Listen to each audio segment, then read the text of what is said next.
우리 지역 주민들의 건강에 대한 궁금증을 해결해드리는 우리 가족 건강주치 시간입니다. 파킨슨병, 병명은 참 많이 들어보셨죠? 하지만 파킨슨병이 정확히 무엇인지 설명해보라고 하면 아마 대부분은 모른다라고 답하실 겁니다. 저 또한 그런데요.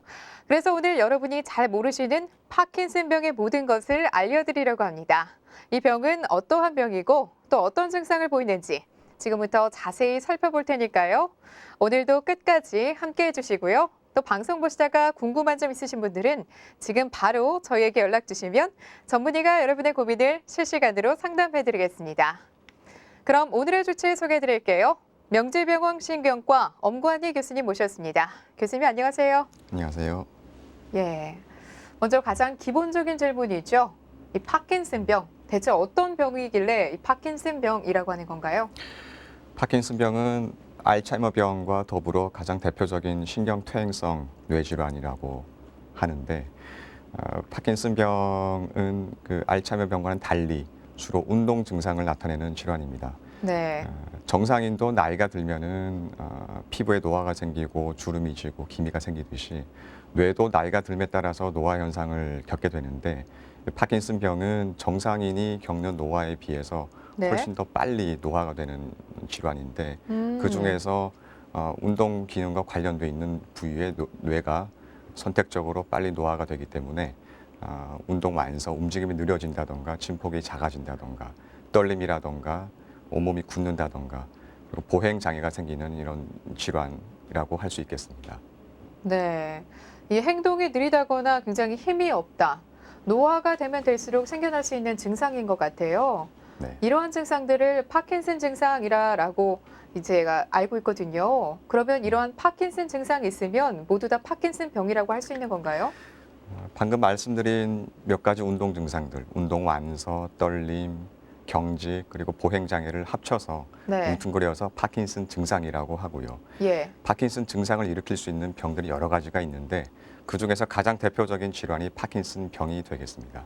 그러니까 다시 말씀드리면은 파킨슨 병 이외에도 예. 파킨슨 증상을 보일 수 있는 여러 가지 질환이 있고 또 각각마다 치료 방법이 다르기 때문에 네. 이 파킨슨 증상을 보일 때 이 경우가 파킨슨 병인지 아니면 파킨슨 병을 흉내내는 다른 질환인지 감별하는 것이 굉장히 중요하다고 할 수 있겠습니다.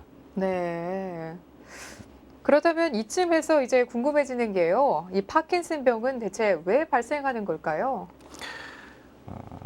파킨슨 병에 나타나는 증상들, 운동 증상들은 대개는 뇌에 있는 도파민이라는 물질 때문에 사람의 움직임이 원활하게 조절해주는 신경 전달 물질인데 네. 이 도파민을 분비하는 신경 뇌세포가 선택적으로 망가지면서 생기는 질환입니다. 네. 그러면 이 파킨슨 증상과 파킨슨 병을 조금 더 확연하게 저희가 구분을 해봐야 될 것 같아요. 그러기 위해서 이 파킨슨 병의 증상들을 정확히 짚어봐야 될 것 같은데요. 이 파킨슨 병이 시작되면 어떤 증상들이 나타나게 되나요? 그 첫 번째는 운동 증상이 가장 눈에 띄는데요.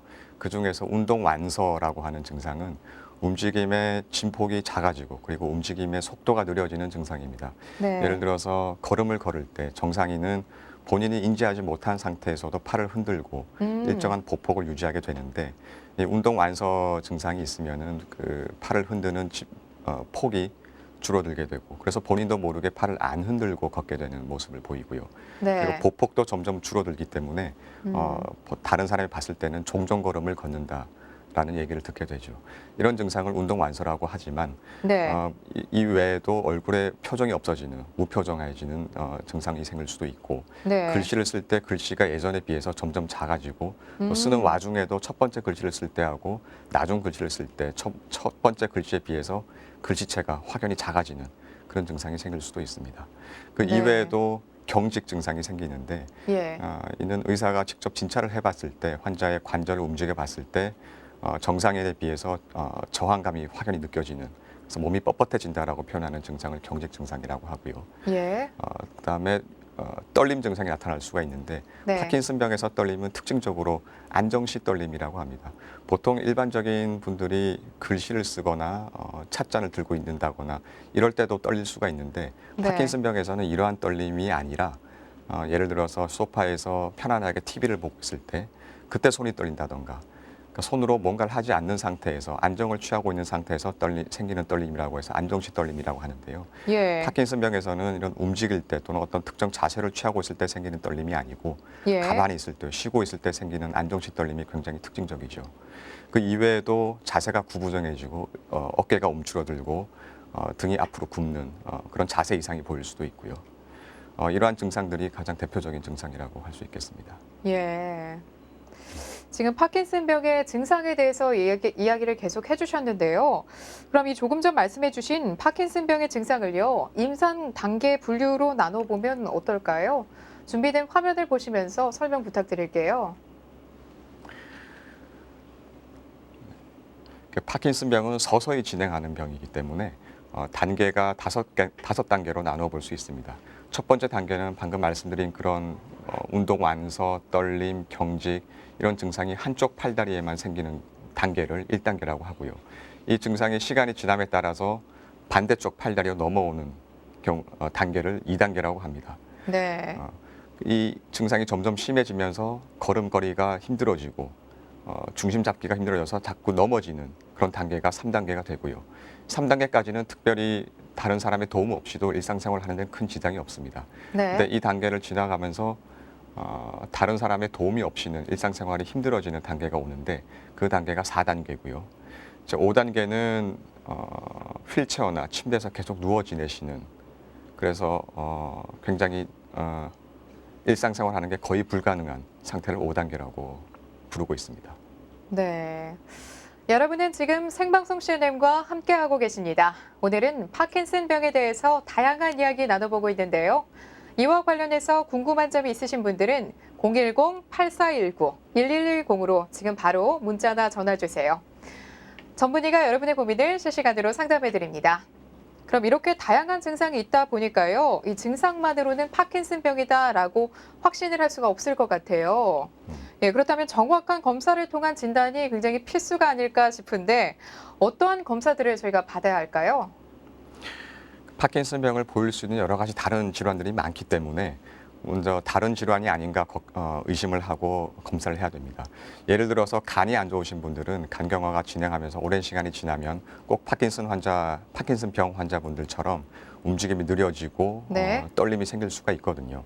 그렇기 때문에 간단한 기본적인 혈액 검사, 소변 검사, 흉부 X선 사진, 심전도 검사를 먼저 시행을 하고 뇌의 상태를 정확하게 평가하기 위해서 하는 검사는 MRI가 되겠습니다. 오, 네. 그래서 MRI 사진 한번 보실까요? 네. 그러면 MRI 사진을 보시면서 설명 부탁드릴게요. 이 환자분은 한 수년 전부터 점차 진행하는 보행장애를 주소로 내원한 분이신데 네. MRI 검사에서 화살표로 표시한 부분이 까만 부분이 예. 뇌실이라고 하는 부분입니다. 정상적인 뇌에서도 뇌실이 존재하는데 이분은 정상적인 크기의 뇌실보다 훨씬 더 커져 있는 뇌실이 오. 확장되어 있는 소견을 보이고 있습니다. 네. 진단은 파킨슨병이 아니라 정상뇌압 수두증이라고 하는데요. 이 질환에서도 보행장애 그리고 떨림 그리고 치매 그 소변 조절이 잘 안 되는 증상이 생길 수가 있습니다. 그 파킨슨병과는 처음에는 굉장히 비슷해 보이지만 시간이 지날수록 전혀 다른 경과로 가고 또 치료에 대한 치료 계획이라든가 치료에 대한 반응도 전혀 다르기 때문에 MRI를 통해서 이 정상뇌압 수두증이 아닌지는 꼭 확인해 봐야 하고요. 오, 네. 예, 그 다음에는요. 그 다음 사진 하나 더 보시면서 설명 좀 부탁드릴게요. 예. 이 환자분은 MRI 사진에서 화살표로 표시한 하얗게 보이는 부분이 아주 작은 뇌경색이 생긴 부위입니다. 그 뇌경색이라는 것은 굵은 혈관이 막히게 되면은 한쪽 팔다리 마비감이 생기면서 언어 장애나 이런 증상이 갑자기 생기게 되는데 작은 혈관이 막히게 되면은 본인도 모르게 지나가는 경우가 많아요. 그러니까 네. 시간이 많이 흐르면서 조그마한 뇌경색들이 많이 쌓이고 쌓이다 보면은 걸음이 느려지고 떨림이나 경직 이런 증상이 꼭 파킨슨병 증상처럼 보일 수가 있는데 MRI를 찍으면은 파킨슨병에서는 전혀 보이지 않는 이런 변화들이 있으면서 네. 병에 대한 치료도 혈관성 파킨슨 증후군은 파킨슨병에 비해서 다른 치료 계획을 세워야 되기 때문에 MRI를 통해서 이런 질환을 감별할 수가 있겠습니다. 이 다른 질환과 구분하고 더 정확하게 진단하기 위해서 내과적 질환 검사와 MRI 검사를 하는 거잖아요. 그러면 이것만으로는 파킨슨병을 전부 다 구분해낼 수 있는 건가요? 사실 지금까지 보여드렸던 MRI나 혈액 검사에서는 사실 파킨슨병은 MRI에 아무런 이상이 보이지가 않는 질환이거든요. 그래서 예. 파킨슨병인지 아닌지 보는 검사는 네. MRI 이외에 양전자 단층 촬영이라는 검사를 시행하고 있습니다. 양전자 단층 촬영이요? 네, 예. 이 검사는 혈액 속에 특수한 물질을 주사를 하고 일정 시간이 지난 후에 뇌 사진을 찍는 경우인데요. 이 뇌 포도당 양전자 단층 촬영이라는 검사를 통해서 보면은 사실 이 검사에서도 파킨슨병에서는 아무런 이상이 없어요. 왼쪽에 예. 보이는 사진에서는 이게 정상 소견이고요. 예. 오른쪽에서 보는 다계통 위축이라고 하는 병은 파킨슨병과 굉장히 초기에는 구분이 안 될 정도로 비슷한 질환인데 네. 이 뇌포도당 양전자 단층 촬영을 해보면은 파킨슨병에서는 이상 소견이 보이지 않던 기저핵이라던가 소뇌 쪽에 그 활성도가 떨어져 있는 걸 확인할 수가 있습니다. 이런 경우는 파킨슨병이 아니고요. 다계통 위축증이라고 진단을 하게 되고 치료 방법이라던가 질환의 예후, 그러니까 앞으로 예. 어떻게 진행할지가 전혀 다른 질환이기 때문에 정확한 진단을 위해서는 이 검사가 필요하죠. 예. 그런 다음에 또 사진이 조사진은 어떤 사진인가요? 이 검사도 양전자 단층 촬영이긴 한데 네. 앞서 보셨던 그 사진은 포도당과 유사한 물질을 주사한 경우고요. 예. 이 사진은 뇌에서 도파민 운반체에 달라붙는 물질을 주사한 후에 찍은 사진입니다. 파킨슨병이라는 질환이 그 도파민을 만들어내는 세포가 알 수 없는 이유로 인해서 빨리 노화가 진행돼서 망가지는 질환이거든요. 그래서 그 도파민을 만들어내는 세포가 소실되는 질환이기 때문에 그리고 이 도파민 운반체 양전자 단층 촬영이라는 검사는 이 도파민을 만들어내는 세포에 가서 달라붙어요. 예. 그래서 왼쪽에 보시는 정상 소견이라고 돼 있는 사진은 정상인의 뇌에서 찍었을 때 이런 빨갛게 보이는 도파민을 만들어내는 물질이 세포가 잘 보이는 경우고요.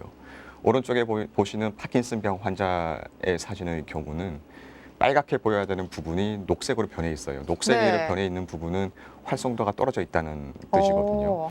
그래서 이 녹색으로 돼 있는 그 부분만큼 뇌세포가 많이 퇴화돼서 없어진 거죠. 그래서 이 경우는 파킨슨병이라고 진단을 하게 됩니다. 이 뇌 도파민 운반체 양전자 단층 촬영이 굉장히 중요한 검사 중에 하나인데 네. 그 파킨슨병과 비슷해 보일 수 있는 여러 가지 질환들, 특히 약물 유발성 파킨슨 증후군이나 혈관성 파킨슨 증후군, 알츠하이머 병에서 동반되는 파킨슨 증상 이런 질환의 경우는 이 검사를 하면은 왼쪽에 보시는 정상 소견이 나오거든요. 예. 그래서 앞으로 어떻게 치료할 것인가, 그리고 진단이 무엇인가, 그리고 질환의 경과는 어떻게 진행할 것인가를 결정하는 데 있어서 이런 검사들이 아주 큰 도움이 되고 있습니다. 예. 지금 방송 보시고 연락 주신 시청자분이 계시다고 하거든요. 바로 한번 연결해 볼게요. 여보세요? 네. 예. 다시 한번 연결해 볼게요. 여보세요? 네. 예. 안녕하세요. 네. 안녕하세요. 예. 전화 주셔서 감사드리고요. 네. 오늘 주제와 관련해서 어떠한 부분이 궁금하셔서 전화 주셨나요? 네, 제가요, 예. 손이 떨려요. 손이 떨리세요? 네. 예.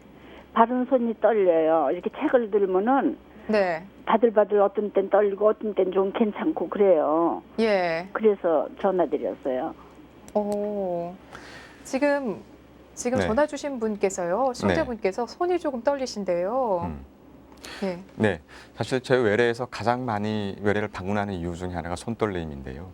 지금 이 전화 주신 분의 경우는 가만히 있을 때보다는 주로 책을 들고 있을 때, 네. 긴장할 때 이런 데 많이 떨린다고 하시거든요. 네. 그 파킨슨병의 떨림은 주로 암정시 떨림, 그러니까 오. 뭔가를 들고 있을 때 생기는 떨림이 아니고 예. 편안하게 본인도 모르게 인지하지 못하는 상황에서 떨리는 증상이 파킨슨병에서는 오히려 더 특징적인 증상입니다. 예. 그래서 지금 전화 주신 분의 경우처럼 어떤 특정 자세를 취하고 있을 때나 움직이고 있을 때 떨림이 있다고 하시면은 사실 네. 파킨슨병이 아닐 가능성이 더 높은데요.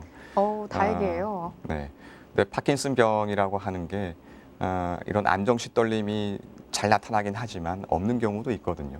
예. 전체 환자분들 중에 3분 중에 2분은 안정시 떨림이 있지만 네. 반대로 말씀드리면 3분 중에 1분은 안정시 떨림이 없는 경우도 있어요. 그래서 그래서 이런 경우에도 아까 보여드렸던 그런 검사들, 양전자 단층 촬영이라던가 이런 검사들을 통해서 파킨슨 병에서 생기는 떨림인지 아니면 다른 질환, 그러니까 본태성 진전이나 아니면 일반적인 수전증에 의한 증상인지 가별하는 데 큰 도움이 되겠죠. 예. 되게 도움이 좀 많이 되셨나요? 네, 네. 예. 다행히도 안정시 떨림은 아니신 것 같아서 네. 예, 조금 자세한 내용은 병원에 가셔서 상담을 받고 한번 진단을 받아보시는 게 좋지 않겠나 싶어요. 네, 무슨 이게 불안하거나 예. 막 지금 내가 이제 뭐로 빨리 해야 되나 하고 이제 좀 불안할 적에는 이게 더 떨려요. 그리고- 불안하실 때 조금 더 떨리신다고요? 네, 예. 다행히도 안정시 떨림은 아닌 거이시니까 이 파킨슨병이랑 직접적인 이 특징적인 그 증상은 아니라고 하셨거든요. 네. 그래도 혹시 모르니까 가까운 병원 방문하셔서 네. 아까 우리 선생님께서 말씀해 주신 진단 한번 받아보시는 게 좋을 것 같아요. 예. 거기 예. 어딘데요, 병원이? 예. 오늘 전화해 주셔서 감사드리고요. 예, 고맙습니다. 이렇게 다양한 검사를 거쳐서요. 이제 이 파킨슨병이라는 진단이 나오면 환자분들은 굉장히 당황하시고 또 슬프실 것 같아요. 네. 그래서 이제 본격적으로 어떻게 치료할지 치료 방법에 대해서 저희가 얘기를 해볼 텐데요. 제가 듣기로는 이 파킨슨병이 치료가 안 된다라고 들었는데 어떻게 치료할 수 있는 건가요? 파킨슨병 말씀드리기 전에 일단 굉장히 흔한 질환들을 예를 들어 볼게요. 뭐 당뇨병이나 고혈압 많은 분들이 앓고 계신데요. 네. 사실 당뇨병이나 고혈압이나 다 완치가 되는 질환은 아니거든요. 예.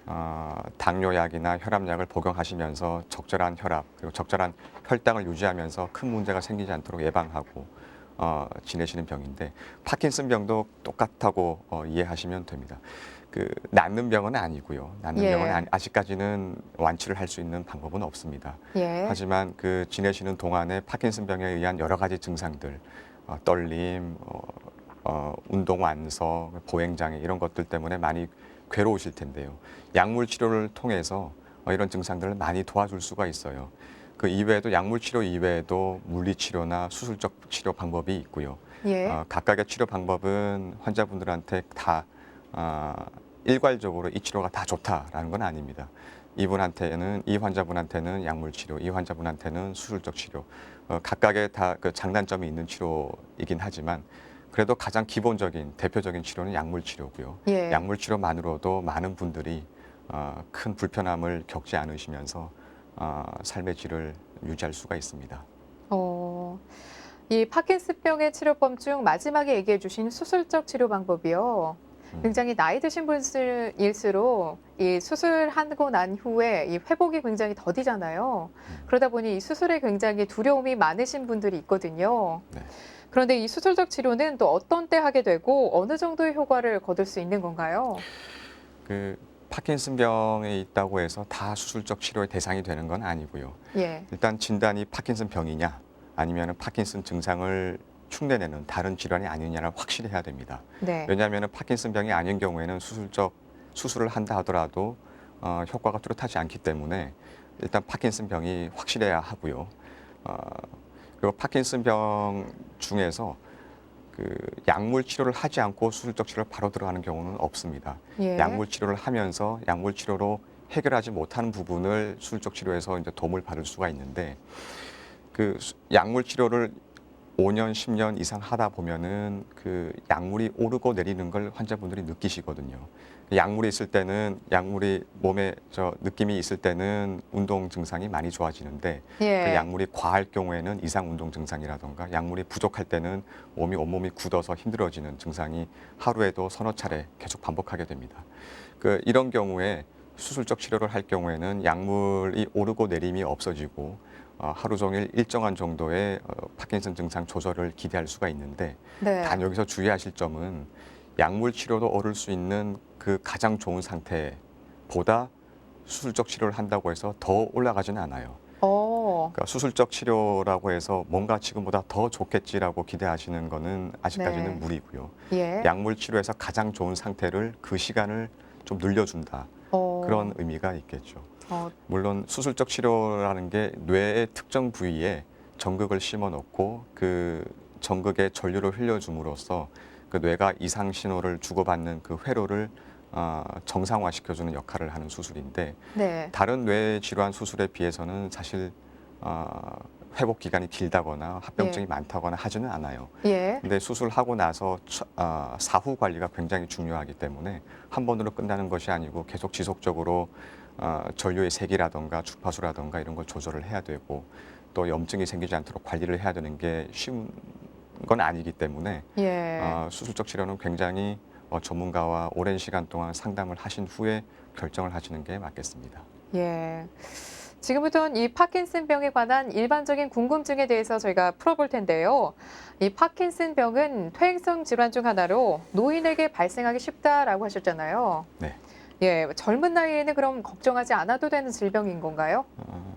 사실 파킨슨병의 가장 잘 알려진 위험 인자가 나이거든요. 네. 그러니까 연세가 드시면 드실수록 파킨슨병에 걸릴 위험도가 올라가는 건 확실하고요. 예. 그래서 우리나라의 환자분들의 가장 호발하는 파킨슨 증상이 가장 호발하는 나이대는 50대에서 60대 사이입니다. 예. 그렇지만 전체 환자의 10% 정도는 40대 이하에서 증상이 발생하기도 하는데요. 네, 그렇지만 뭐 나이가 가장 중요하다는 것은 부인할 수가 없죠. 예. 나이와 아무래도 상관관계가 조금 있다라는 말씀이신 거죠? 네, 예. 예외적인 케이스도 있지만 네. 이 파킨슨병에 걸리면 우울증도 함께 온다라고 알고 계신 분들이 굉장히 많다라고 들었어요. 이 파킨슨병에 걸리면 우울증도 정말 같이 오는 건가요?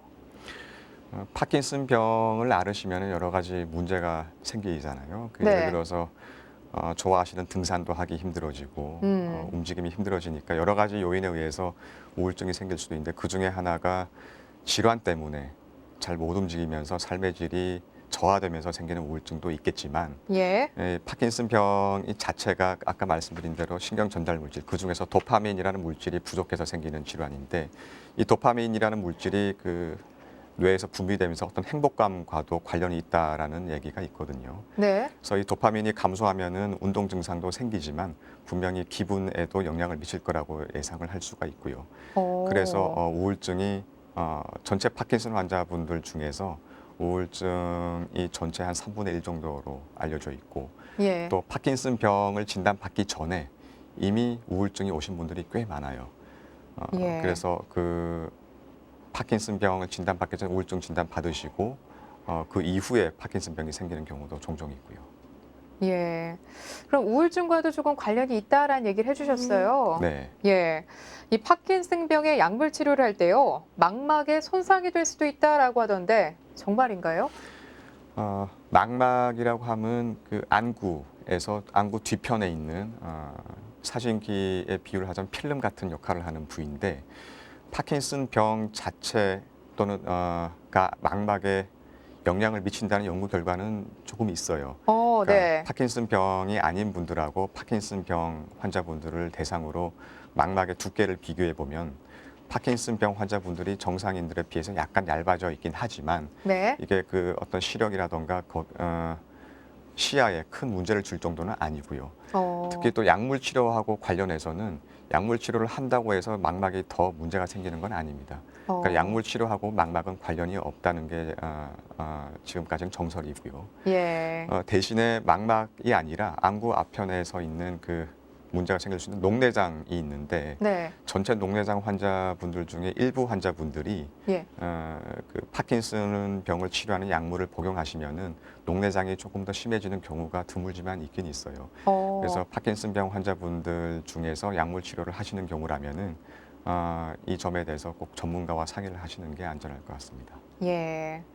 또 이 계피가 파킨슨병에 좋다라고 알고 계신 분들이 또 있대요. 혹시 이 병에 좋은 음식 같은 것이 따로 있는지 알아두면 굉장히 도움이 될 것 같거든요. 파킨슨병 자체와 파킨슨병 자체에 좋은 영향을 미치는 음식은 밝혀지는 음식은 없어요. 하지만 네. 파킨슨병이 진행하다 보면 여러 가지 문제가 생길 수가 있는데 그 중에 하나가 변비거든요. 잘 못 걷게 되고 그리고 그 운동량이 줄어들고 또 병 자체가 그 위장관이 움직이는 게 팔다리 움직임이 떨어지듯이 장도 운동이 떨어져요. 파킨슨병 환자에서는. 그리고 파킨슨병을 치료하는 약물 자체도 위장관 운동성을 조금 떨어뜨릴 수 있기 때문에 예. 파킨슨병 환자분들이 굉장히 고생하시는 증상 중 하나가 변비입니다. 네. 그래서 이 변비에 대해서는 변비약을 쓰기 전에 채소라든가 이런 식이섬유가 많이 들어있는 음식을 드시는 게 변비를 예방하는 데 굉장히 좋거든요. 예. 그래서 저는 항상 환자분들한테 야채, 채소, 채식을 많이 하시라고 권유를 드립니다. 특별히 뭔가 좋은 음식은 없고요. 대신에 없고요. 채소를 골고루 다 드시는 게 굉장히 도움이 될 것 같습니다. 야, 채소를 골고루 네, 많이 먹는 것이 도움이 된다라는 말씀이시죠? 네. 예. 네, 교수님 오늘 좋은 말씀 잘 들었습니다. 나와주셔서 고맙습니다. 네, 감사합니다. 예. 오늘은 명지병원 신경과 엄관희 교수님과 함께 파킨슨병을 주제로 이야기 나눠봤습니다. 어떠한 질병이든 초기에 발견하면 치료가 쉬워진다는 사실 꼭 기억해 주시고요. 오늘 전해드린 정보도 많은 도움 되셨길 바랍니다. 내일은 여러분의 재테크를 도와드리는 시간 준비했는데요. 펀드 시리즈 그 4번째 시간 펀드 투자 비용에 대해서 이야기해 보려고 합니다. 펀드는 증권사나 은행 등 투자 판매 회사를 거치기 때문에 수수료나 보수 등에 조금 예민할 수밖에 없는데요. 보다 현명하게 펀드에 투자하시려면 어떤 것들을 주의해야 하는지 내일도 자세히 알려드릴 테니까요. 저희 생방송 CNM과 함께해 주시기 바랄게요.